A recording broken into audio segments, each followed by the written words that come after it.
건강하고 활기찬 노후 생활 방법에 대해 이야기를 나누고자 합니다. 불면증, 만성질환, 식욕 저하 등을 겪고 계신 분들이 보시면 도움이 되는 영상입니다. 식사 방법부터 마지막에 건강검진 관련 내용이 있으니 끝까지 시청하시면 많은 도움이 되실 것입니다. 첫 번째, 올바른 식사 방법. 나이가 들수록 우리 몸은 자연스럽게 변화합니다. 젊었을 때처럼 많은 음식을 먹지 못하게 되고 소화도 예전만 못하죠. 하지만 걱정하지 마세요. 이러한 변화는 자연스러운 것이며 현명하게 대처하면 건강을 충분히 유지할 수 있답니다. 나이가 들수록 우리 몸은 더 적은 칼로리를 필요로 하지만 영양소는 오히려 더 많이 필요로 합니다. 마치 작은 그릇에 더 진한 영양소를 담아야 하는 것처럼 말이죠. 그래서 무엇을 먹느냐가 더욱 중요해집니다. 하루를 시작하는 건강한 아침 식사. 아침은 하루의 시작을 여는 황금 같은 시간입니다. 많은 분들이 아침을 거르시는데 이는 우리 몸의 리듬을 깨뜨리는 일이에요. 아침에 일어나시면 따뜻한 물 한 잔으로 위장을 깨운 후 30분 정도 지나서 식사를 시작하세요. 아침 식사는 따뜻한 것이 좋습니다. 차가운 음식은 위장을 자극할 수 있으니까요. 부드러운 죽이나 오트밀은 아침 식사로 아주 좋은 선택입니다. 여기에 삶은 달걀 하나와 제철 과일을 곁들이면 영양 만점의 아침 식사가 되죠. 꼭 많이 드시지 않아도 됩니다. 조금이라도 드시는 것이 아예 걸러두는 것보다 훨씬 좋아요. 점심은 하루의 에너지를 채우는 시간. 점심은 하루 중 가장 든든하게 드셔도 좋은 시간입니다. 잡곡밥을 드신다면 더할 나위 없이 좋죠. 백미보다는 현미나 잡곡이 더 많은 영양소를 가지고 있고 천천히 소화되어 혈당 조절에도 도움이 됩니다. 점심 식사의 황금률은 5가지 색입니다. 초록색 채소, 노란 호박, 빨간 당근, 하얀 두부, 검은 버섯처럼 다양한 색의 음식을 골고루 드시면 좋아요. 각각의 색깔이 서로 다른 영양소를 가지고 있거든요. 특히 초록색 채소는 칼슘이 풍부해서 뼈 건강에 좋답니다. 저녁은 가볍게, 일찍 즐기기. 저녁 식사는 소화가 잘 되는 음식으로 가볍게 드세요. 늦은 저녁 식사는 숙면을 방해할 수 있어요. 해가 있을 때 저녁을 드시는 것이 좋습니다. 보통 오후 6시 전후가 가장 이상적이죠. 저녁에는 기름진 음식이나 자극적인 음식은 피하는 것이 좋아요. 대신 따뜻한 국이나 찌개와 함께 부드러운 채소 반찬을 즐기세요. 생선은 저녁 메뉴로 아주 좋은 선택입니다. 등푸른 생선에 들어있는 오메가3는 뇌 건강에도 좋고 숙면에도 도움이 되거든요. 수분 섭취의 중요성. 물을 충분히 마시는 것도 매우 중요합니다.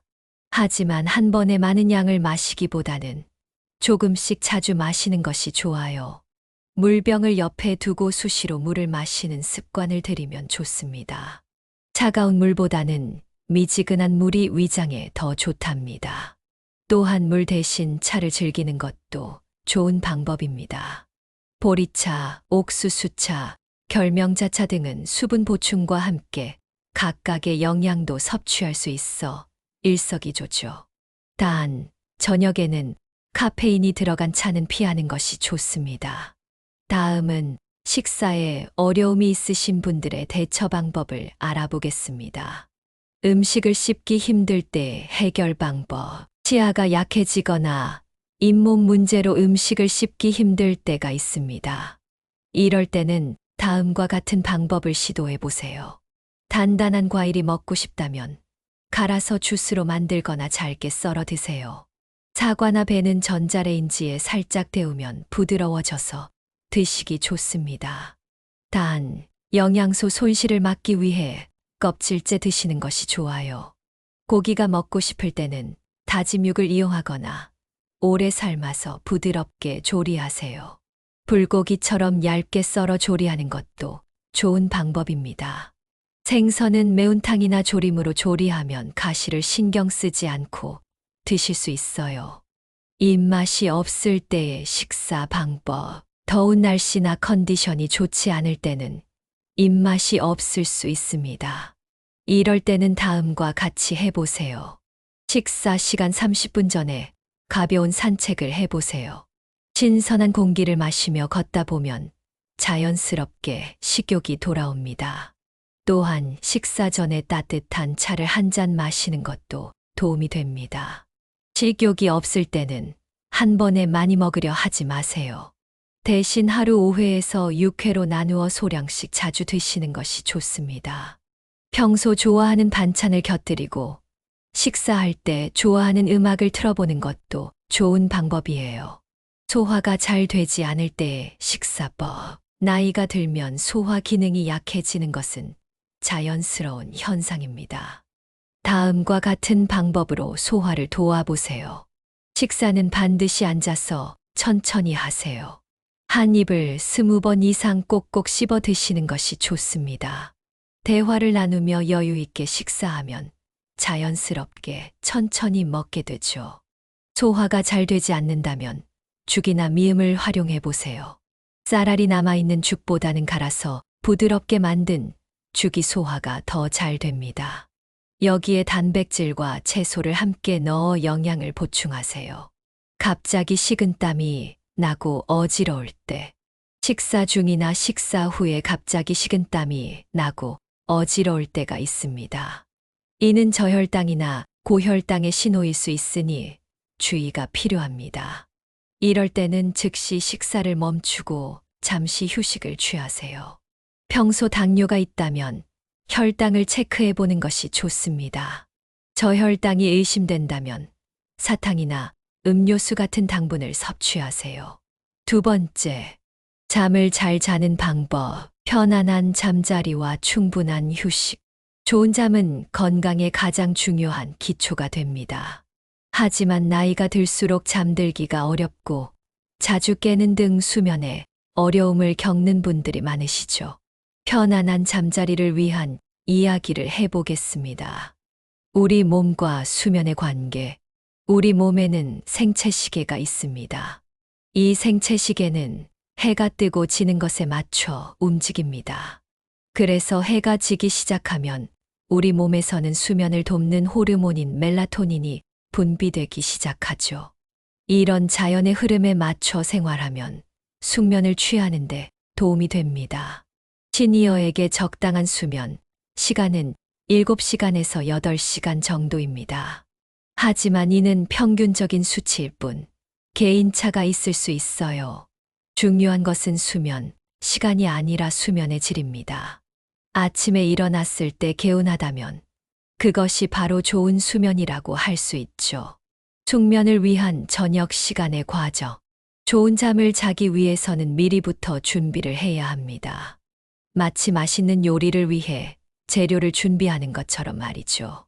잠자리에 들기 2시간 전부터는 특별한 준비가 필요합니다. 따뜻한 물로 하는 반신욕은 숙면을 위한 최고의 준비 운동입니다. 물 온도는 손을 담갔을 때 따뜻하다고 느껴질 정도면 충분해요. 38도에서 40도 정도가 적당하죠. 20분 정도 반신욕을 하면 몸의 긴장이 풀리고 체온이 적당히 올라가 깊은 잠을 자는데 도움이 됩니다. 반신욕 후에는 가벼운 스트레칭을 해보세요. 특히 목과 어깨, 허리 부분을 부드럽게 풀어주면 좋습니다. 무리하게 하실 필요는 없어요. 편안하게 느끼는 정도로만 하시면 됩니다. 잠자리에 들기 전에는 따뜻한 차 한 잔이 도움이 됩니다. 하지만 녹차나 커피처럼 카페인이 들어간 것은 피하세요. 대신 캐모마일이나 국화차처럼 편안한 차를 선택하시면 좋습니다. 이때 TV를 보거나 스마트폰을 하는 것은 좋지 않아요. 잔잔한 음악을 듣거나 가벼운 책을 읽는 것이 숙면에 도움이 됩니다. 수면 환경 만들기. 우리가 잠을 자는 공간도 매우 중요합니다. 마치 아이들의 요람처럼 어른들에게도 편안한 잠자리가 필요하죠. 침실은 약간 어둡고 조용한 것이 좋습니다. 너무 밝거나 시끄러우면 깊은 잠을 자기 어렵거든요. 실내 온도도 중요합니다. 여름이든 겨울이든 18도에서 22도 정도가 가장 적당해요. 습도는 40에서 60% 정도가 좋습니다. 너무 건조하면 호흡기가 불편할 수 있고, 너무 습하면 숙면을 방해할 수 있거든요. 수면을 방해하는 요인들. 나이가 들면 자주 화장실에 가는 것이 수면을 방해하는 큰 요인이 됩니다. 이럴 때는 저녁 식사 후에 물을 너무 많이 마시지 않는 것이 좋아요. 자기 전에 꼭 화장실에 다녀오는 것도 잊지 마세요. 불면증으로 고생하시는 분들도 많으실 텐데요. 잠이 오지 않는다고 해서 억지로 잠을 청할 필요는 없습니다. 오히려 그러면 더 긴장되어 잠들기 어려워질 수 있어요. 잠이 오지 않으면 침대에서 일어나 잠시 다른 곳에서 편안한 마음으로 책을 읽거나 조용한 음악을 들어보세요. 때로는 걱정거리 때문에 잠을 이루지 못할 때가 있습니다. 이럴 때는 자기 전에 간단한 명상이나 깊은 호흡을 해보세요. 478 호흡법을 추천드립니다. 코로 4초간 숨을 들이마시고 7초간 숨을 참았다가 입으로 8초간 천천히 내쉬는 방법이에요. 이 과정을 4회에서 5회 반복하면 마음이 차분해집니다. 수면제에 대한 이야기. 잠을 잘 자지 못해 수면제를 찾는 분들이 계신데요. 수면제는 일시적인 도움은 될 수 있지만 장기적으로는 좋지 않습니다. 꼭 필요한 경우라면 반드시 의사와 상담 후에 처방받으신 약을 정해진 용량만큼만 복용하세요. 세 번째, 효과적인 운동 방법. 즐겁게 움직이는 건강한 하루. 활기찬 노후를 위해서는 적절한 운동이 필수입니다. 하지만 많은 분들이 운동이라고 하면 부담스러워 하시는데요. 우리에게 필요한 것은 무리한 운동이 아닌 즐겁게 할 수 있는 활동입니다. 건강한 신체 활동에 대해 알려드리겠습니다. 나에게 맞는 운동 찾기. 운동을 시작하기 전에 먼저 알아야 할 것이 있습니다. 바로 자신에게 맞는 운동 강도를 아는 것이죠. 이를 알아보는 가장 쉬운 방법은 대화 테스트입니다. 운동을 하면서 옆 사람과 대화할 수 있을 정도라면 그것이 바로 적당한 강도예요. 숨이 너무 차서 대화하기 힘들다면 그건 운동 강도가 너무 높다는 신호입니다. 시니어들에게 적당한 운동 강도는 최대 심박수의 50에서 70% 정도라고 합니다. 최대 심박수는 220에서 자신의 나이를 빼면 됩니다. 예를 들어 70세라면 150회가 최대 심박수이고 운동할 때는 분당 75에서 105회 정도의 심장 박동을 유지하는 것이 좋습니다. 걷기, 가장 안전하고 효과적인 운동. 모든 운동 중에서 가장 추천드리고 싶은 것은 바로 걷기입니다. 특별한 도구가 필요 없고 언제 어디서나 할 수 있으며 부상의 위험도 적기 때문이죠. 하지만 걷기도 올바른 방법이 있답니다. 걸을 때는 시선을 10에서 15m 앞을 보세요. 고개를 숙이고 걸으면 목과 어깨에 무리가 갈 수 있어요. 팔은 자연스럽게 앞뒤로 흔들면서 걷습니다. 발은 뒤꿈치부터 땅에 닿게 하여 발바닥 전체로 체중을 굴리듯이 전달하면서 걸으세요. 처음에는 10분씩 하루 2~3번으로 나누어서 시작해도 좋습니다. 점차 시간을 늘려 하루 30분 정도 걷는 것을 목표로 해보세요. 날씨가 좋은 날은 공원이나 산책로를 걷고 비가 오거나 추운 날은 실내에서 걸으면 됩니다. 실내에서 할 수 있는 운동들. 날씨가 좋지 않아도 실내에서 할 수 있는 운동이 많습니다. 가장 쉬운 것이 의자를 이용한 운동인데요. 의자에 앉았다, 일어서기를 반복하는 것만으로도 훌륭한 하체 운동이 됩니다. 처음에는 10회 정도부터 시작해서 점차 횟수를 늘려가세요. 탄력 밴드를 이용한 운동도 매우 좋습니다. 탄력 밴드는 가볍고 휴대하기 편한 데다 다양한 운동을 할 수 있어요. 앉아서 밴드를 발에 걸고 당기는 것만으로도 전신 운동이 되죠. 힘이 약한 노란색 밴드부터 시작해서 점차 강도를 높여가면 됩니다. 균형 잡기 운동의 중요성. 나이가 들수록 특히 신경 써야 할 것이 균형 감각입니다. 균형을 잘 잡지 못하면 넘어질 위험이 커지기 때문이죠. 다행히 간단한 운동으로도 균형 감각을 키울 수 있습니다. 가장 기본적인 방법은 의자 뒤에 서서 한 발로 서기를 연습하는 것입니다. 처음에는 10초도 버티기 힘들 수 있지만 꾸준히 하다 보면 30초 이상 서 있을 수 있게 됩니다. 이때 의자를 꼭 잡으실 필요는 없어요. 살짝 손끝만 대고 있어도 충분합니다. 건강 상태에 따른 맞춤 운동. 고혈압이 있으신 분들은 아침 운동을 피하는 것이 좋습니다. 아침에는 혈압이 자연스럽게 높아지는 시간이기 때문이죠. 대신 오후나 저녁 시간에 가벼운 산책이나 스트레칭을 하시면 좋습니다. 당뇨가 있으신 분들은 운동 전후로 꼭 혈당을 체크하세요. 또한 저혈당에 대비해 사탕이나 간단한 간식을 챙기는 것도 잊지 마세요. 걷기나 수영같이 꾸준히 할 수 있는 유산소 운동이 혈당 관리에 특히 도움이 됩니다. 안전한 운동을 위한 준비사항. 운동을 시작하기 전에는 항상 준비 운동을 해주세요. 준비 운동 없이 바로 운동을 시작하면 근육이나 관절에 무리가 갈 수 있습니다. 또한 운동할 때는 편안한 옷과 운동화를 신는 것이 좋아요. 발에 잘 맞는 운동화는 발목을 보호하고 균형을 잡는데 도움이 됩니다. 네 번째, 활발한 사회적 활동의 중요성. 즐거운 사회생활과 여가 활동. 건강한 노후를 위해서는 신체 건강만큼이나 활기찬 사회생활도 중요합니다. 재미있는 연구 결과가 있는데요. 사회활동을 활발히 하는 시니어들은 그렇지 않은 분들에 비해 수명도 더 길고 치매 발생률도 낮다고 합니다. 즐겁고 의미 있는 사회생활을 만들어가는 방법에 대해 알려드리겠습니다.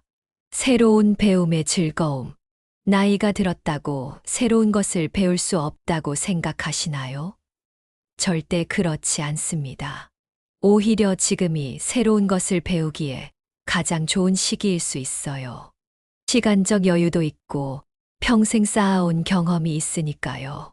가까운 주민센터나 노인복지관에 가보시면 다양한 프로그램이 있다는 것을 알 수 있습니다. 서예나 그림 같은 예술 강좌부터 요가나 댄스 같은 운동 강좌, 스마트폰 활용법이나 외국어 강좌까지 정말 많은 프로그램들이 있어요. 대부분 무료이거나 아주 저렴한 비용으로 참여할 수 있답니다.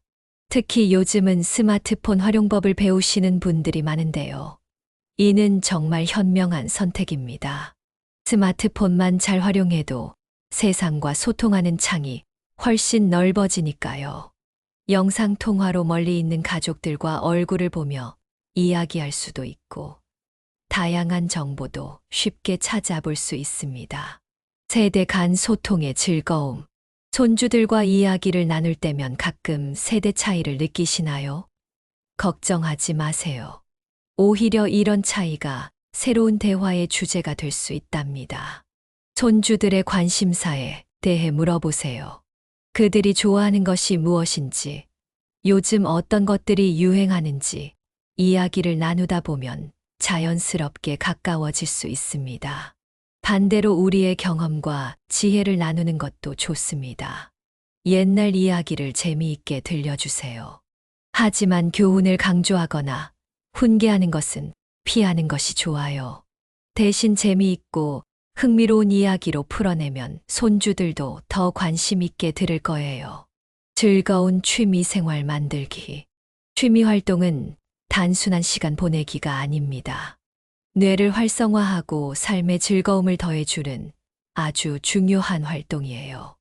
어떤 취미를 가질지 고민된다면 먼저 자신이 평소에 관심 있던 것이 무엇인지 생각해 보세요. 악기를 배우는 것은 아주 좋은 선택이 될 수 있습니다.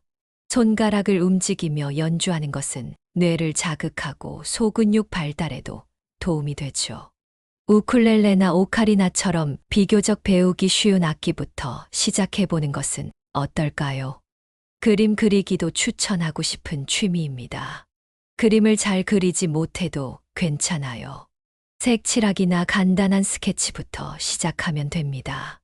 그림을 그리면서 집중력도 키우고 창의력도 발휘할 수 있답니다. 원예 활동도 매우 좋은 취미가 될 수 있어요. 작은 화분에 예쁜 꽃을 키우거나 상추 같은 채소를 길러보세요. 식물이 자라는 것을 지켜보는 것만으로도 마음이 평온해지고 수확의 기쁨도 누릴 수 있습니다. 5번째, 건강검진에서 유의할 점. 현명한 건강관리의 방법. 건강관리에서 가장 중요한 것은 예방입니다. 병이 난 후에 치료하는 것보다 미리 예방하는 것이 훨씬 현명하죠. 건강관리를 위해 꼭 알아야 할 것들에 대해 알아보겠습니다. 정기검진, 건강한 삶의 기본. 정기적인 건강검진은 우리 몸의 상태를 확인하는 가장 좋은 방법입니다. 마치 자동차도 정기적으로 점검을 받듯이 우리 몸도 정기적인 점검이 필요하죠. 국가에서 제공하는 건강검진은 놓치지 말고 꼭 받으시기 바랍니다. 기본적인 검진은 매년 받는 것이 좋습니다. 혈압은 3개월에서 6개월마다, 당뇨 검사는 1년마다, 콜레스테롤 검사도 1년마다 받으세요. 암 검진도 잊지 마세요. 위암은 2년마다, 대장암은 1년마다 검진을 받는 것이 좋습니다. 특히 관심을 가져야 할 것이 골밀도 검사입니다. 나이가 들수록 뼈가 약해질 수 있기 때문이죠. 1에서 2년마다 한 번씩은 꼭 검사를 받아보세요. 치과 검진도 6개월마다 받는 것이 좋습니다. 치아 건강은 영양 섭취와 직결되니까요. 만성질환 관리하기. 고혈압이나 당뇨병 같은 만성질환이 있다면 꾸준한 관리가 필요합니다. 이런 질환들은 갑자기 나타나는 것이 아니라 서서히 진행되는 특징이 있어요. 그래서 더욱 세심한 관리가 필요합니다. 고혈압이 있다면 매일 혈압을 측정하고 기록하는 것이 좋습니다. 아침에 일어나서 그리고 저녁에 한 번씩 재보세요. 갑자기 어지럽거나 두통이 있을 때도 꼭 체크해 보세요. 혈압계는 약국이나 의료기기 판매점에서 구입할 수 있는데 의사 선생님께 추천을 받으면 더 좋겠죠. 당뇨병이 있는 분들은 혈당 관리가 매우 중요합니다. 정해진 시간에 혈당을 체크하고 식사량과 운동량도 함께 기록해 두면 좋아요. 특히 발 관리에 신경 써야 합니다. 매일 발을 깨끗이 씻고 잘 말리세요. 작은 상처라도 있는지 꼭 확인해 보시고 이상이 있다면 바로 병원을 찾으세요. 약물 관리의 방법. 약을 복용하고 계신다면 정확한 복용법을 지키는 것이 매우 중요합니다. 약은 정해진 시간에 정해진 약만큼만 복용해야 해요. 약 달력이나 약 보관함을 활용하면 복용 시간을 잊지 않을 수 있습니다. 여러 가지 약을 동시에 복용하고 계시다면 반드시 담당 의사 선생님께 모든 약을 보여드리고 상담을 받으세요. 약들끼리 서로 상호작용을 일으킬 수 있기 때문입니다. 건강기능식품을 드시는 경우에도 마찬가지예요. 의료비 부담 줄이기. 의료비 부담을 줄일 수 있는 다양한 제도가 있습니다. 만 65세 이상이라면 국민건강보험공단에서 제공하는 노인 임플란트 지원 사업이나 틀니 지원 사업을 활용할 수 있어요. 또한 동네 의원이나 보건소를 잘 활용하면 의료비를 절약할 수 있습니다. 감기와 같은 가벼운 질환은 큰 병원보다 가까운 동네 의원을 이용하는 것이 좋아요. 보건소에서는 기본적인 건강관리와 상담을 무료로 받을 수 있답니다. 응급 상황에 대비하기. 갑작스러운 응급 상황에 대비하는 것도 중요합니다. 가슴 통증이 있거나 한쪽 팔다리에 마비가 오는 것과 같은 위험 신호를 알아두세요. 이런 증상이 나타나면 즉시 119에 연락하는 것이 좋습니다. 응급연락처는 눈에 잘 보이는 곳에 크게 적어두세요. 자녀들의 연락처, 주치의 선생님 연락처, 그리고 가까운 병원 연락처 정도는 항상 확인할 수 있게 해두면 좋습니다. 지금까지 건강한 시니어 생활을 위한 5가지 이야기를 나누었습니다. 영양가 있는 식사, 편안한 수면, 적절한 운동, 즐거운 사회생활, 그리고 현명한 건강관리까지. 이 모든 것들이 모여 건강하고 행복한 노후를 만들어 갈 수 있습니다. 모든 내용을 한꺼번에 실천하려 하지 마세요. 하나씩 천천히 할 수 있는 만큼만 시작해 보세요. 작은 변화가 모여 큰 차이를 만듭니다. 여러분의 건강하고 행복한 노후를 진심으로 응원합니다. 구독과 좋아요는 영상 제작에 큰 힘이 됩니다. 영상을 시청해 주셔서 감사합니다.